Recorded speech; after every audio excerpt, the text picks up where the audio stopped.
Olá pessoal, tudo bem? Aqui quem fala é o Guilherme Heingans, gestor do Rio Bravo Crédito Imobiliário 4. Eu venho aqui hoje falar um pouco sobre o fundo, sobre os resultados do fundo no mês de março e sobre os possíveis impactos do coronavírus na carteira, tá?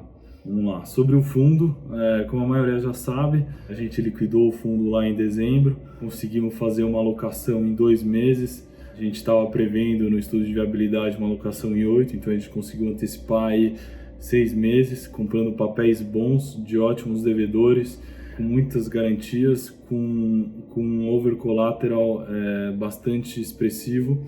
Então a gente conseguiu liquidar todas as operações até a primeira quinzena de fevereiro, e desde então o fundo permanece com os mesmos ativos da carteira, tá?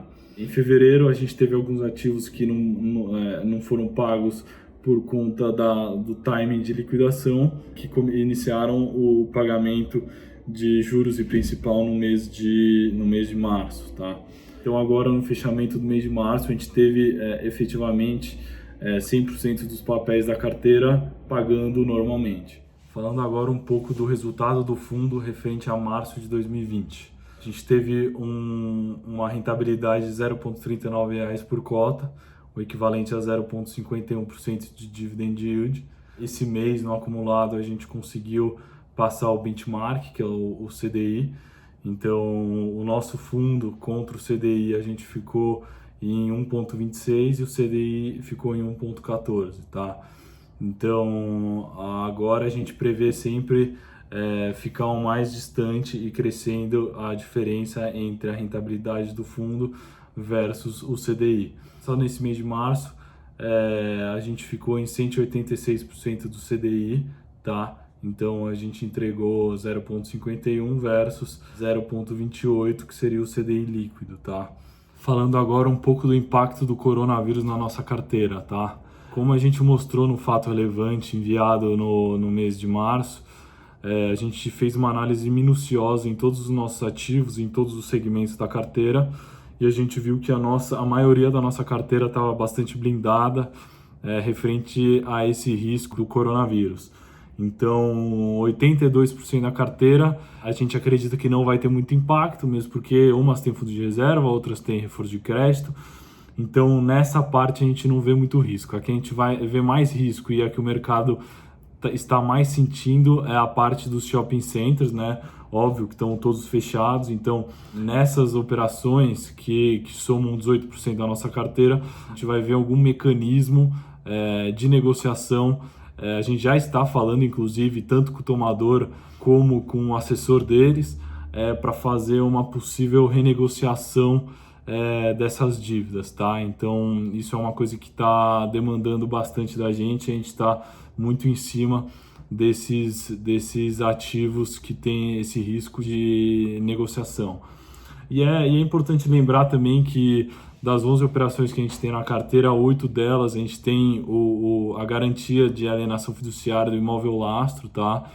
E também a gente sabe que a maioria dos casos de coronavírus fica dentro do estado de São Paulo, e a gente está com uma posição nos ativos da carteira que 11 dos 16 ativos estão fora do estado de São Paulo. Isso traz um conforto a mais para o fundo, tá? Então, referente ao impacto do coronavírus na carteira, é isso. É bom a gente lembrar também que a gente tem a volatilidade dos indexadores, né?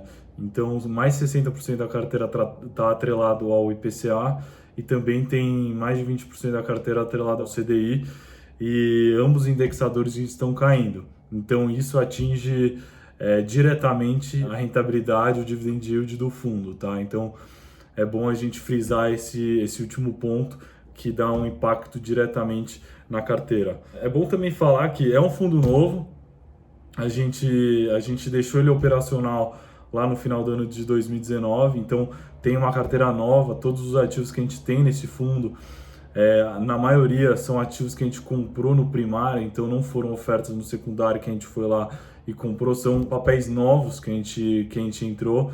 Então é normal ter esse período de maturação do papel, tá?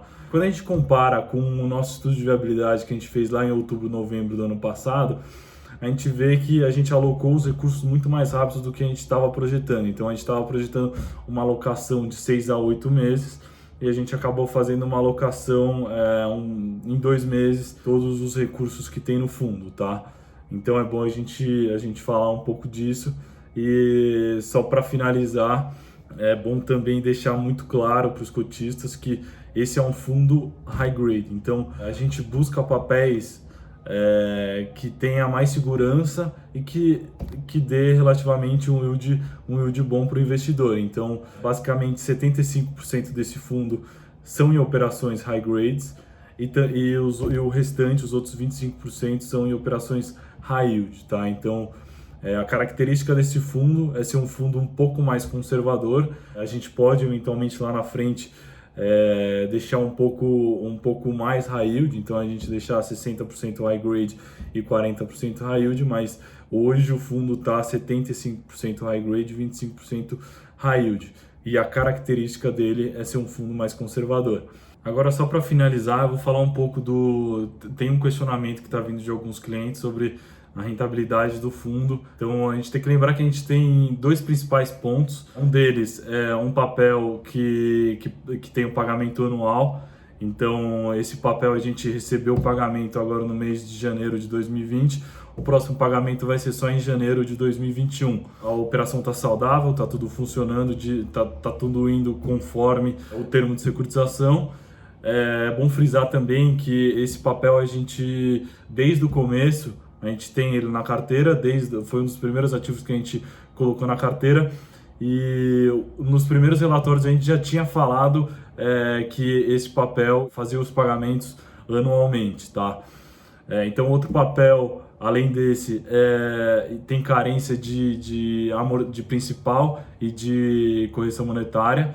Então hoje a gente está recebendo apenas o cupom da operação, que é 4,8 ano. Então, assim que for estruturada a operação, a gente quer sair um pouco desse papel. Então, agora no mês de abril, a gente já está vendo algumas estratégias para vender um pouco esse papel no secundário, fazer um pouco de caixa para comprar eventual oportunidade aí no mercado. Então, a gente tem que lembrar que são essas 2 operações que têm um leve impacto na carteira quando a gente fala de receita, tá?